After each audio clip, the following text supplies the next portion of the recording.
اب اگر ہم بالکل صحیح معنوں میں بات کریں تو ہمیں یہ نظر آتا ہے کہ واقعی بلوچستان کے بہت سارے شہروں میں، جیسے کہ خزدار میں، ہب میں ہم ذکر کریں، ایون کہ کوئٹہ میں بھی بعض اوقات، اور کتنے سارے ہم نے دیکھے ہیں کہ ٹرین کے جو حادثات ہوئے جس میں خصوصی طور پر جو ہمارے سیکیورٹی فورسز کے لوگ ہیں، اگر چھٹیوں کے حوالے سے ان کی آمد و رفت ہو، ان کو نشانہ بنایا جاتا ہے، اور آئے دن ہم دیکھتے ہیں کہ ٹرین جو ہے دھماکے سے اس کو اڑا دیا گیا ہے، اور اس میں بہت سارے متعدد لوگ جو ہیں وہ زخمی ہو جاتے ہیں، اس میں فورسز کے لوگ بھی ہوتے ہیں، اس میں عام شہری بھی ہوتے ہیں۔ پھر دوسرے کچھ واقعات جو ہیں وہ ایسے بھی ہمیں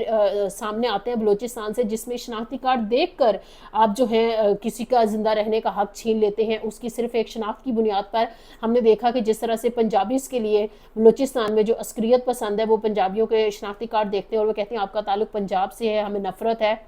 اور یہ ان کو لائک وہ مار دیا جاتا ہے۔ اب اس ساری سچویشن میں ہمیں معاملہ اس طرح سے کچھ سمجھ آتا ہے کہ آج کل ہم یہ بھی دیکھ رہے تھے بجٹ ڈیبیٹ میں کہ این ایف سی کا شیئر جو ہے صوبے کٹوتیاں کرائیں گے اور صوبوں کو پیسے جو ہیں وہ کٹ جائیں گے اور ترقیاتی فنڈز نہیں ملیں گے۔ اب اس کو میں جوڑ کیسے رہی ہوں؟ میں ایسے جوڑ رہی ہوں کہ جب دیکھیں وفاق جو ہے صوبوں کو آبادی کے تناسب سے فنڈز جاری کرے گا تو آف کورس کوئی بھی صوبہ اپنی آبادی کو مینیج نہیں کرے گا، وہ یہی چاہے گا کہ آبادی عددی طور پر زیادہ نظر آئے گی تو این ایف سی کا شیئر جو کہ پیسوں کی صورت میں ہوگا، رقوم جو ہے وہ اس صوبے کو زیادہ ملیں گی۔ سب سے بڑا صوبہ صاحب بہادر پنجاب صوبہ ہے اور اس کی آبادی بھی زیادہ ہے، این ایف سی کا شیئر بھی زیادہ ہے، تو اس سے آپ اندازہ لگائیے کہ بلوچستان میں جس کی آبادی سب سے کم ہے تمام تر صوبوں میں، تو ہمیں ایک وجہ یہ نظر آتی ہے اور یہ کیا کرے گی؟ یہ نفرت بنائے گی، کیونکہ جو آپ کے پاس پیسہ آئے گا ترقیاتی فنڈز کے لیے، اسکیموں کے لیے، جس میں اسکول بھی ہوگی، جس میں روڈ بھی ہوگا، جس میں ہسپتال بھی ہوگا، جس میں انٹرنیٹ بھی ہوگا، دیگر جاب اپرچونٹیز ہوں گی، جہاں پہ اتنی بے روزگاری ہوگی تو وہاں پہ نفرتیں ہوں گی۔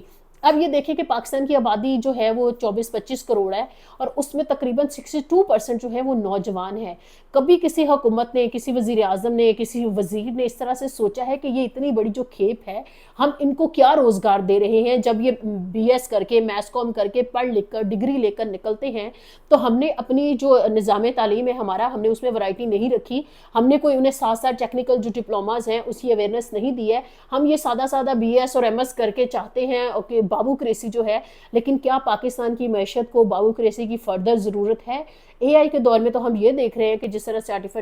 آرٹیفیشل انٹیلیجنس جو ہے وہ جابز کو ریپلیس کر رہی ہے، تو کیا ہمارے نوجوانوں کو اے آئی سے ریلیٹڈ بہت سارے کورسز متعارف نہیں کروانے چاہیے؟ پچھلے دنوں میں ہم نے ایک بیان بھی دیکھا جو پلاننگ کے منسٹر ہیں احسن اقبال کا کہنا تھا کہ جی ہم اپنے ڈگریز کو اس کو ریوزٹ کر رہے ہیں، تو کیا میرے خیال میں ابھی ریوزٹ کرنے کی باتیں ہو رہی ہیں تو کتنے 100 سال لگ جائیں گے کہ شاید اس کو ریوزٹ کر پائیں گے۔ یہ ساری کہانی سنانے کا مقصد یہ ہے کہ جب بلوچستان جو ہے وہ محروم ہوگا، اس کے فنڈز کم ہوں گے، اس کی آبادی ویسے ہی کم ہے، وہ کہتے ہیں سوئی گیس ہم پیدا کرتے ہیں، بلوچستان میں جو لوگ ہیں وہ تقریباً سٹون ایج کی زندگی گزارے ہیں، وہاں پر گیس جو ہے وہ نہیں ملتی ہے، کوئٹہ کے علاوہ اگر ہم باقی شہروں کی بات کر لیں، اور دیگر جب ہم سہولتوں کی بھی بات کرتے ہیں، چاہے اس میں انٹرنیٹ ہوگا یا جو سہولیات ہمیں یہاں جڑواں شہروں میں یا اسلام آباد میں اور راولپنڈی میں میسر ہیں یا لاہور میں میسر ہیں، کراچی میں ہیں، وہ ہمیں کوئٹہ میں نظر نہیں آتی ہیں۔ تو اس کی بنیادی وجہ یہ ہے کہ شاید ہم اپنی اس آبادی کو، اس ہیومن ریسورس کو اس طرح سے مینیج نہیں کر پا رہے ہیں، تو شاید یہ مسئلے مسائل ہمارے سامنے آتے ہیں۔ اب میں اس چیز کو بالکل بھی جسٹیفائی نہیں کر رہی ہوں آج کے ولاگ میں کہ جو ڈاکٹر ماہرنگ بلوچ ہیں جو کہ کمزور طبقے کی آواز کے طور پر جانی جاتی ہیں، جن کو نوبیل پرائز کے لیے بھی نامینیٹ کیا گیا، جو اتنے سالوں سے ایک تحریک چلا رہی ہیں، ان کے باپ کے ساتھ کیا سلوک کیا، اور پھر جب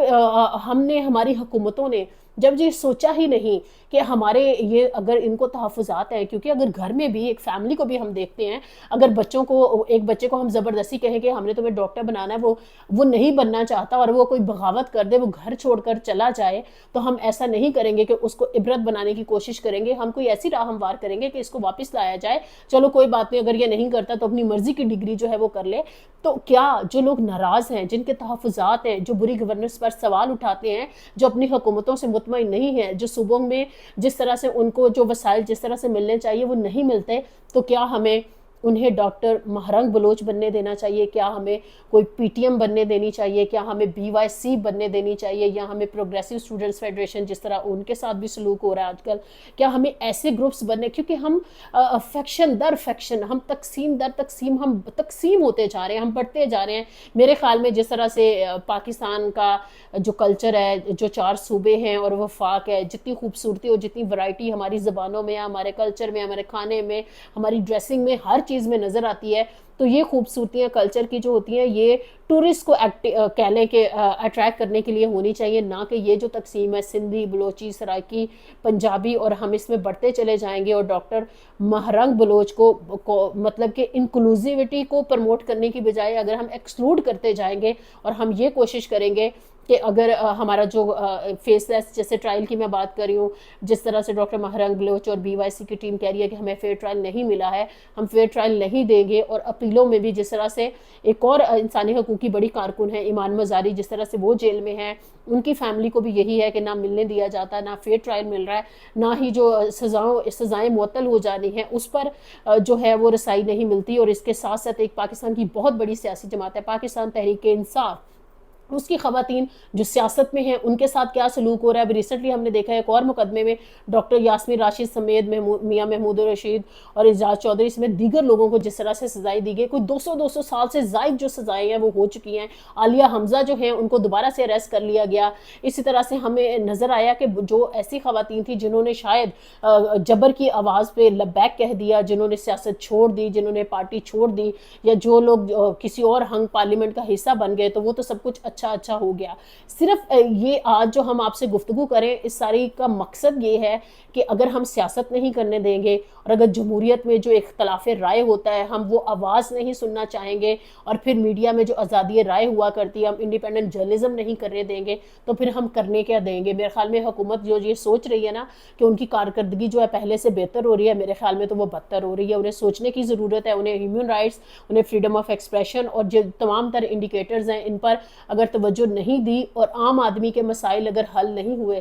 تو پھر دنیا میں جہاں مرضی ہم جھنڈے گاڑتے رہیں۔ میرا نہیں خیال ہے کہ پاکستان کے شہریوں کو جو کہ بیسک اپنی روٹی روزی سے مجبور ہو چکے ان کو کوئی اثر پڑے گا۔ تو میرے خیال میں ڈاکٹر مہرنگ اور ایمان مزاری اور ڈاکٹر یاسمین راشد سمیت جتنے لوگ بھی اس وقت پولیٹیکل اپریشن کا کہہ لیں کہ سہ رہے ہیں ان کو ریلیف دینے کی ضرورت ہے اور پاکستان کو ایک رائٹ ٹریک پر لانے کی ضرورت ہے۔ جس طرح سے وزیر اعظم نے ہمت کی ہے، وہ اپوزیشن کے بینچز پر گئے ہیں، انہوں نے دعوت دی ہے کہ آئیں ایک بار پھر مذاکرات کی ٹیبل پر بیٹھتے ہیں، بات چیت کرتے ہیں، مسئلے کا حل نکالتے ہیں۔ حالانکہ بیرسٹر گوہر نے آج ڈینائی کر دیا، وہ کہہ رہے ہیں کہ ایسی کوئی بیک ڈور نہیں ہو رہی ہے، لیکن جو ذرائع ابھی یہ کہتے ہیں کہ عمران خان کی جس طرح سے پنڈی میں کوئی بھی ملاقات ہوئی ہے، تو میرے خیال میں پاکستان کی بہتری کے لیے اگر ہم بات چیت سے مسئلے کا حل نکال لیں گے تو بہتر ہوگا۔ ادروائز ہم باقی جگہوں پر بات چیت سے مسئلے حل کروا رہے ہیں اور اپنے ملک میں کہیں پر کشمیری جو ہیں وہ احتجاج کر رہے ہیں، کہیں پر عمر قید کی سزائیں ہو رہی ہیں، کہیں پر جو 9 مئی کے مقدمات ہیں وہی نہیں تھم پا رہے۔ تو ان ساری سچویشن کو ایڈریس کرنے کی ضرورت ہے اور ہوپ فلی پازیٹیولی اس کو ایڈریس کرنا ہوگا۔ فوزیہ کلثوم رانا کو آج کے لیے اجازت دیجیے۔ فار مور اپڈیٹس ہمارا جو چینل ہے مائنس نیوز، اس کے ساتھ جڑے رہیے۔